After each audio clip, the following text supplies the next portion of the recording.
Hello, Namaskar, and welcome to episode 109 of Daily Global Insights. Today is the 2nd of March 2021. I have with me Sridhar Tityalaji. Sridharji, please welcome to our daily broadcast, and I hope it brings out a great morning in New York today, sir. It is. Good morning to you and good morning to everybody, or good evening to those who are in the other side of the world. Yes, it is very bright, sunny. One of those days where we'll probably touch 52 and then, we'll go back, slide back into the 40s. Yes, we are looking forward to an exciting day. Today's main points are 21 IP addresses resolving to 10 distinct Indian organizations in the power generation and transmission sector, along with two in the maritime sector, were targeted by the Red Hack. Um, uh, it, um, it is a well-known hacking unit from China. We'll give you more details in a moment. The House in Congress, the United States Congress has passed a $1.9 trillion bill, but fails to pass the $15 per hour minimum wage. That is still encountering a lot of resistance. The third one is, should the US consider Latin America as the manufacturing option? Representative Green suggesting this as an option instead of China, and Senators Elizabeth Warren and Representative Pramila Jeyapal and Brendan Boyle are proposing a 2% wealth tax on households with 50 to $1 billion, 50 million to $1 billion net worth, and a 3% wealth tax on those who are making more than $1 billion. Now back to United States news. The Supreme Court has rejected all the lawsuits of Sidney Powell challenging the election results in Arizona and Wisconsin. Would you like to add a little bit more about this? These lawsuits, have they run their course now? I think so. I think the lawsuits have run their course. We saw that even in the Pennsylvania situation. I think the court has taken, there's no reasons given. The SCOTUS has taken a view. It's over, it's done, let's move on. Chicago schools are opening doors to thousands more students now. It is hoped that this would become more and more prevalent across the country. So we have to wait and see if there is going to be again a rise in COVID cases. We'll keep you informed on that. Capitol Police Union Chief has said that many police officers wanted to quit or retire after the January 6th event. Katrina Pearson, a former Trump aide, is considering a bid for open house seat in Texas. How do you rate her chances, sir? I think Texas is a very strong Republican.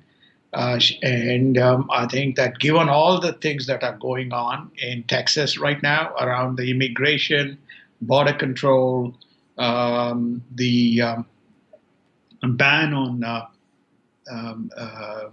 the Keystone pipeline, the ban on further leases for fracking.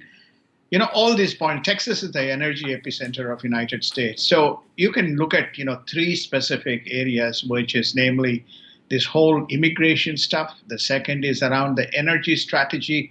And probably third is this $15 minimum wage. I don't think that's going down well in many of the states. And the US is focused on reuniting migrant families. This is the Department of Homeland Security Mayorkas statement.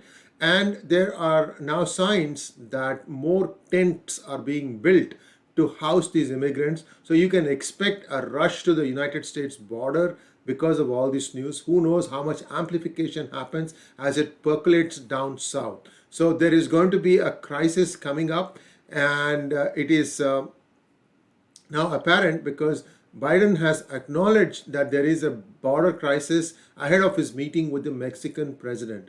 Now, if he knows there is a crisis, why do they keep making these statements?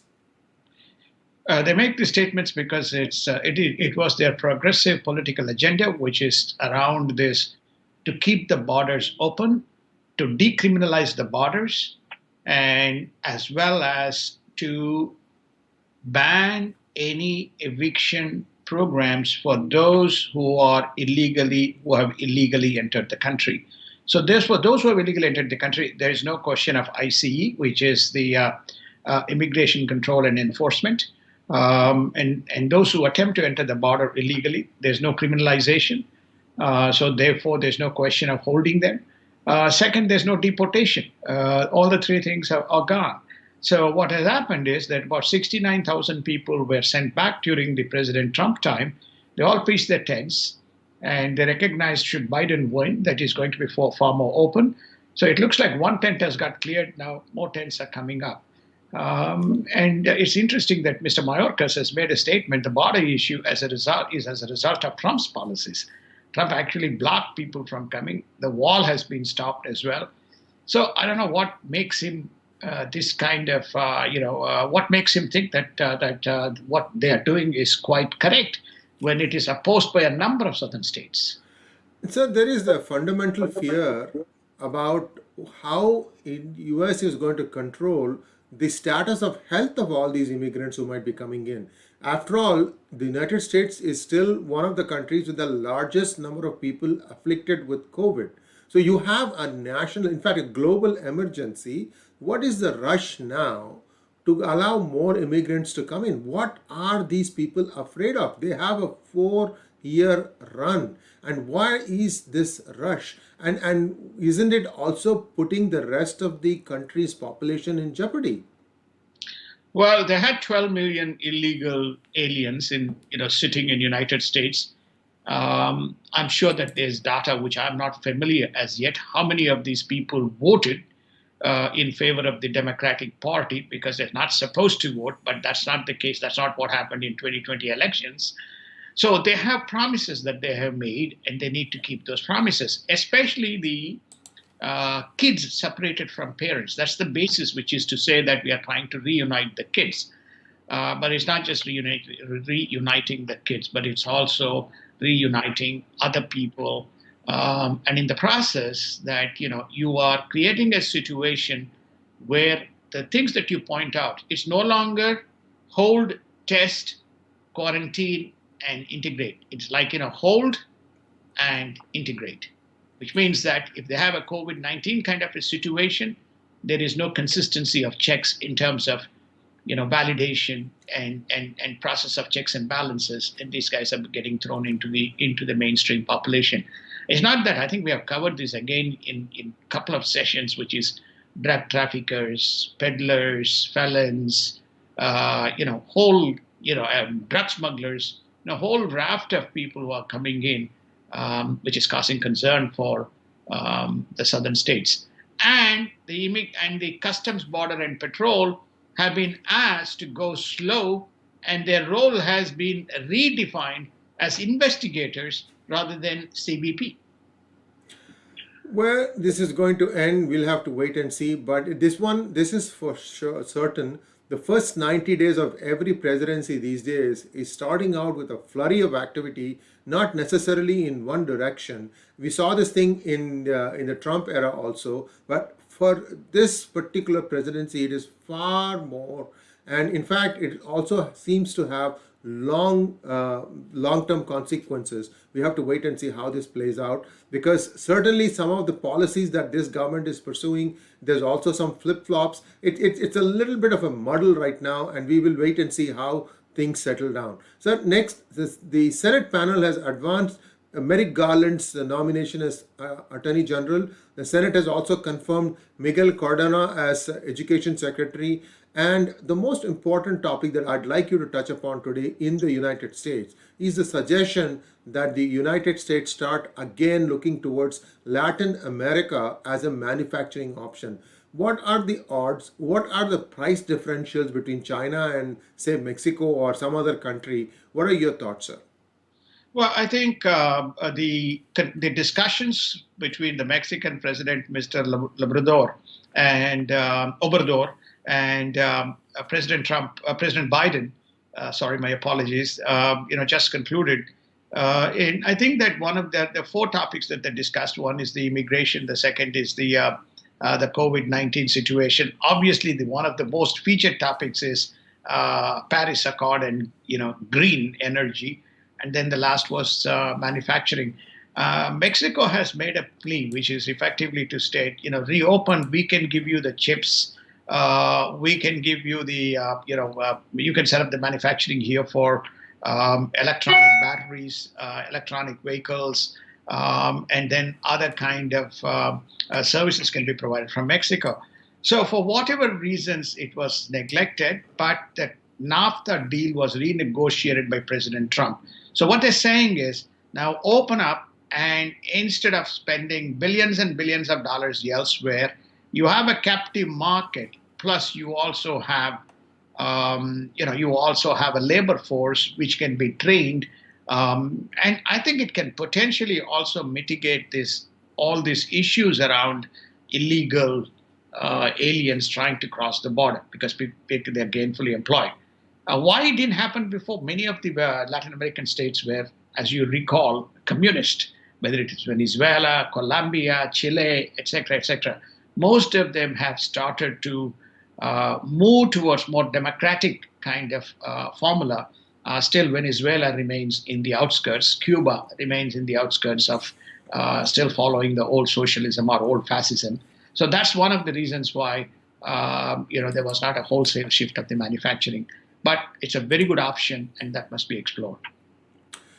And in stimulus updates, the Senate Democrats have decided to drop the $15 per hour minimum wages plan. And I think this is a reflection of the reality of those who are running for re-election in 2022. This is my opinion. What say you? I think it's very similar, which is it has consequences, and there's a lot of hue and cry, especially from small businesses.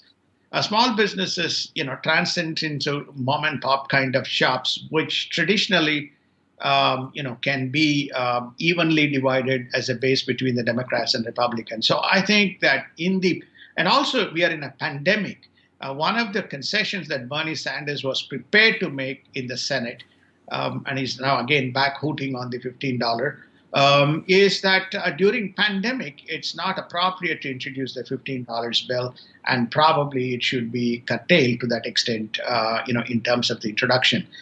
I just don't see how this $15 bill is going to get through. It is one of the items which the Senate imposed should not be included as part of the COVID stimulus. It has nothing to do with COVID stimulus. It is just another wishful agenda of the Democratic Party. Senator Elizabeth Warren, Congresswoman Pramila Jeyapal, and Congressman Brendan Boyle are proposing a 2% wealth tax on household incomes exceeding 50 million up to 1 billion, and a 3% wealth tax on household incomes exceeding 1 billion. Now, these numbers, in terms of number of people who are having that kind of a net worth, is minuscule. So what is this going to accomplish? No, I think they're looking at the aggregate wealth of the households. It's not the number of people, but it is the aggregate wealth of the households. United States is a very rich country. It's home to highest number of billionaires in the world. So I think what they're saying is, let's say we collect $3 trillion over 10 years, or $1 trillion over 10 years from this. They say that they can use this to fund some of their socialistic programs. Why should these people get away when we have an opportunity? It's like a low-hanging fruit, easy pickings, and let's go after and get money from them, because right now we don't get that. And Ms. Warren has stated, it's very fair way to get the money and distribute it to the needy. My point is, they've already been taxed.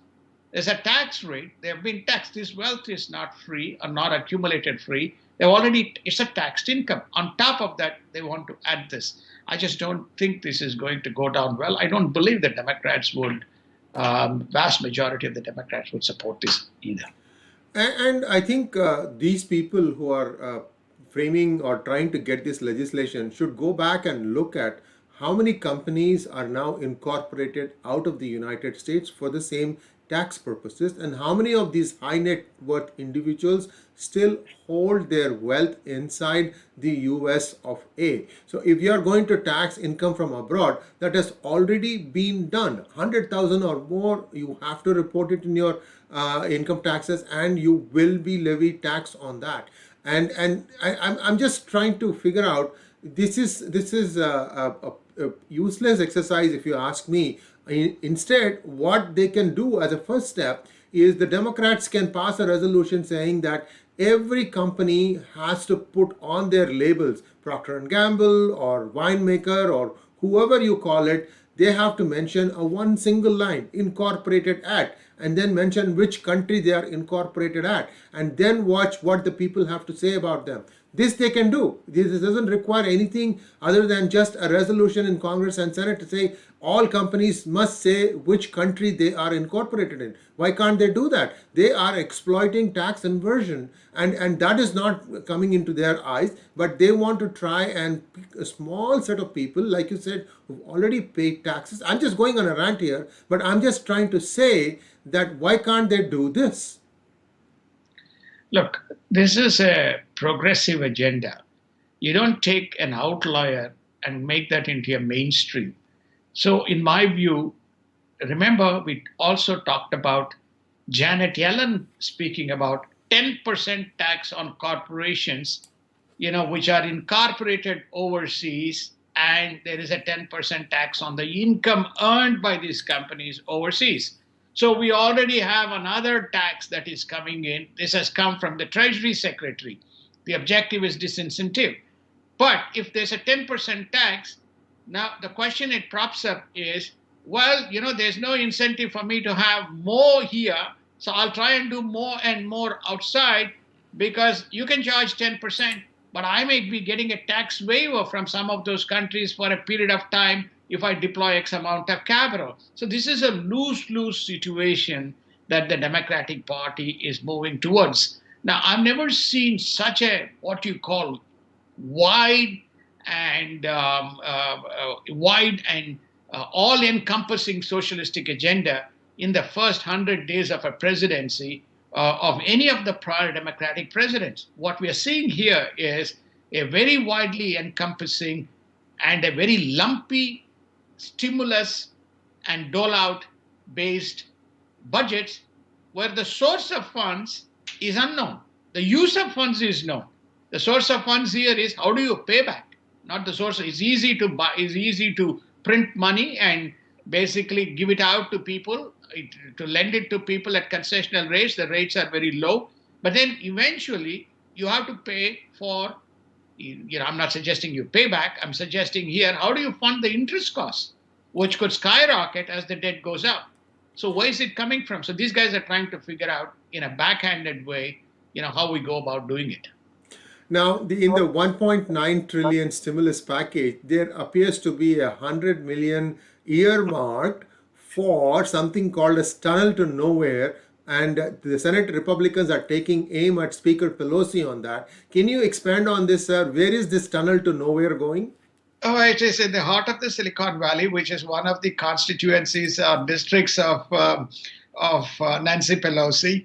So she wants to she wants to, funds for constructing a subway around that area, and overpasses the BART system, which is the Bay Area Rapid Transport System. So they want to construct a tunnel. So the Republicans are asking, where is this tunnel going to? Is it going to the tech shops or is it going somewhere?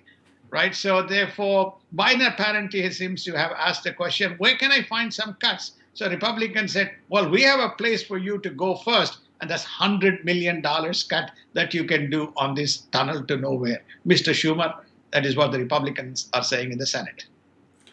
Now, the most important news item for today in global, China's cyber attack on India's power grid amid the Ladakh standoff. We have more details.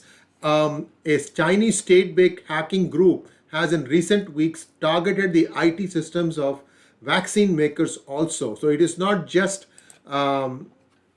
the power grid. As you can see on the screen now, we are showing you all the places where the attacks were taken. We now have details of all the IP addresses confirming where that the attacks did indeed happen. As a matter of fact, in October 2020, they managed to hack into some systems, bringing down the power supply of Mumbai for portions of Mumbai for a time of about 10 to 12 hours. So now this prospect, this thing is real.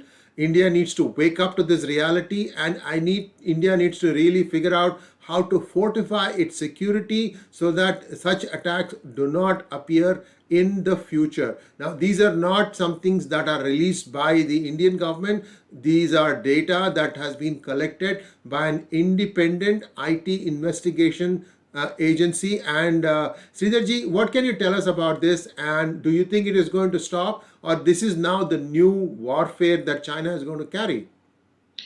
Firstly, it's not going to stop. Secondly, that these practices have been in existence, and United States was a target. Now India is a target. This is a subtle way by which you can. I call these types of actions as nothing but sabotage and stealing. One is to sabotage. This is a sabotage. The one that was done, which you referred to, with regard to the vaccine, to the two major vaccine labs, the Serum Institute and the BioNTech lab or the one in Hyderabad. So these two labs were attacked, especially around the vulnerabilities of the logistics, as well as some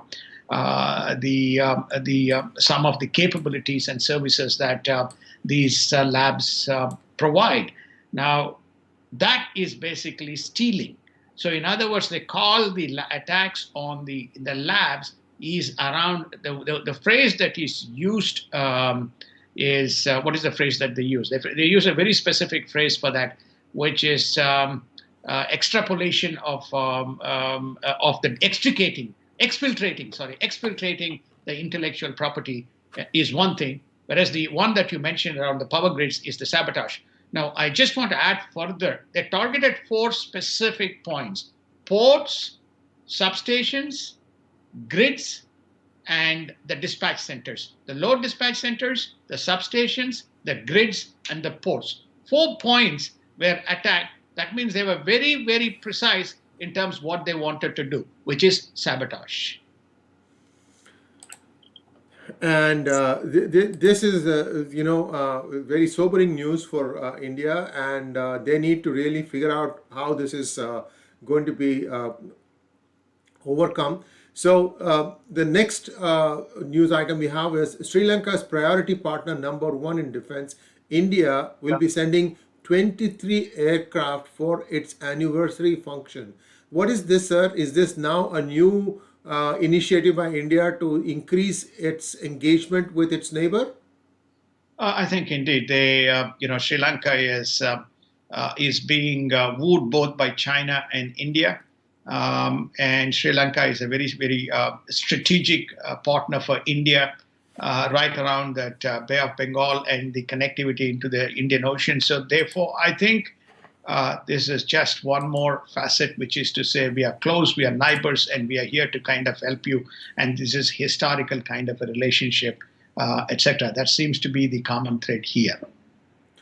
And India and Brazil are going to cooperate in a rapid. India and Brazil are going to cooperate in the area of satellite technology and services. This is a new area that India is in fact quite strong in, isn't it? It is. India is slowly but surely developing and offering its capabilities to a number of nations. I think United States as a partnership. Some of the island nations, some of the nations, South Asian nations, have a partnership with India. Now, Brazil has approached India and basically said that it wants to leverage India's capabilities, both for launch as well as for other incremental services, by virtue of huge capabilities that India has developed in this area. When I say other, it could also be, defense and other types of communication and surveillance. And in other news, foreign journalists in China are saying that there is rapid deterioration I beg your pardon, rapid deterioration of in media freedom in China. And the United States is developing rare earth mining strategy to mitigate Chinese dependency. The United States is going to deploy across the length and breadth of Indo Pacific to combat Chinese challenge. So there is some tweaking of the Quad going on, isn't it? I think there are two major concerns that India needs to be contemplating and thinking about. One is increasingly omitting India's name in any of the major Indo-Pacific initiatives. So there was a major strategy meeting on Monday, and which was presided Monday Asia time, and which was presided over by Austin himself, Lord Austin, and you know. Basically broad strategy was discussed, and Japan was mentioned, Australia was mentioned, obviously in that Korea was mentioned.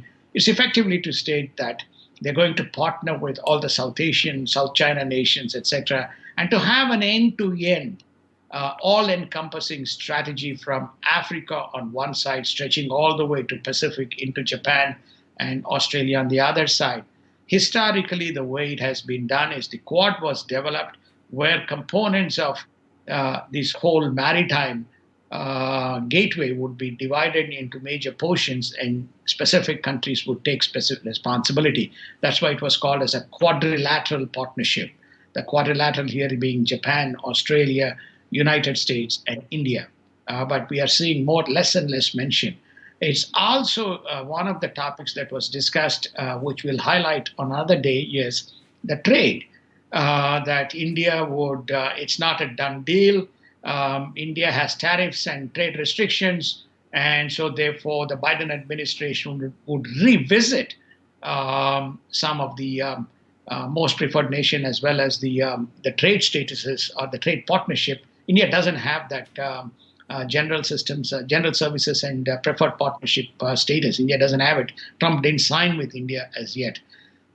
So again, in the trade side, you find that India gets kind of knocked out. This is during the phase India's bypassed China.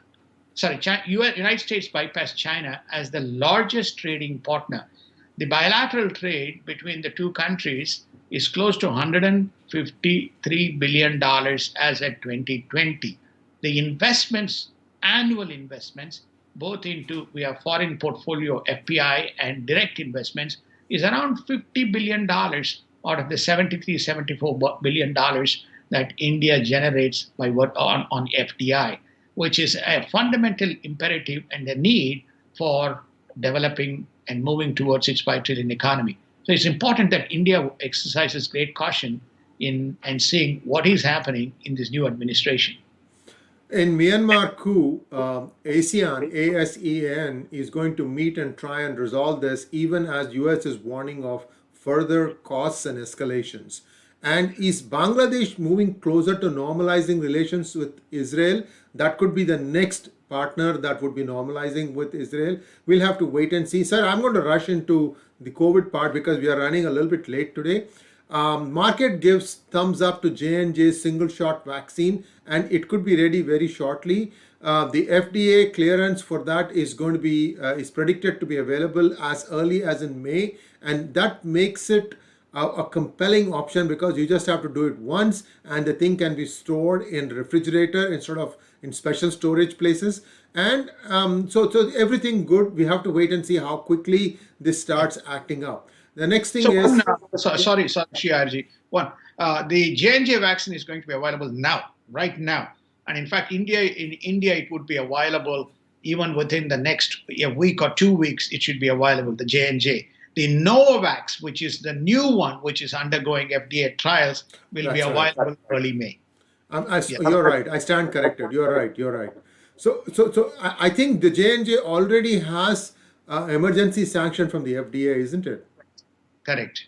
Okay, so it can be deployed right away. So about 9% of the United States is now vaccinated, and it is expected that the single dose vaccine will be administered to 18% of the population, And at this current rate of vaccination, about 70% of the United States would be vaccinated by the 20th of September and 90% by the November 20th. So all good news. So we have to wait and see how this goes. Quickly, the last point about COVID. The WHO panel is strongly advising against the use of HCQ. What do they have against HCQ? I think we should have a separate session on this whole COVID and HCQ. I don't understand. I really do not understand the rationale other than it can kill the whole pharma and biotech industry. That's all. I mean, to be what you call sarcastic to make this comment, HCQ protocol has been used. HCQ protocol was used in India. HCQ protocol was used even here in United States. HCQ protocol is used today for rheumatic arthritis and other types of problems. It's very effective as a deterrent or immunomobilizer. In the markets, markets soared yesterday on the back of the stimulus bill, and the bond rates are now stabilizing. And vaccine also, there's some positivity, so everything looks good. So this year is going to be the year of the stock market from the looks of it, isn't it, sir? This is the year of the stock market, and I think that even today, Jamie Dimon this morning made a statement, which is there's only one issue that we need to be worried about is the excess stimulus and unwarranted stimulus. Otherwise, the market is going to go gangbusters this year. We're not too far from the target numbers. 3,900 is the S&P.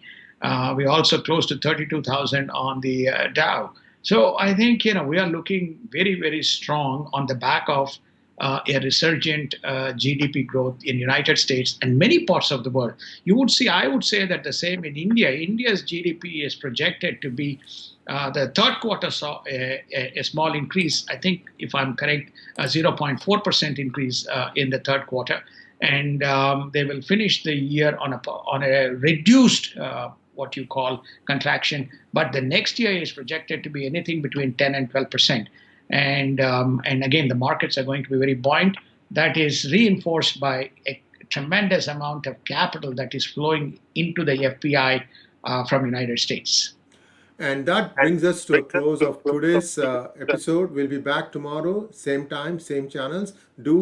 Subscribe to our channel and also donate to our cause. And there is a membership program that we have started, and that would also be very useful for those of you who join. The numbers are not very big. I think you will find the benefits more than compensate for the membership fees. Thanks for joining once again, Sridharji, and we will see you tomorrow. Namaskar. Namaskar. Thank you. Have a wonderful day.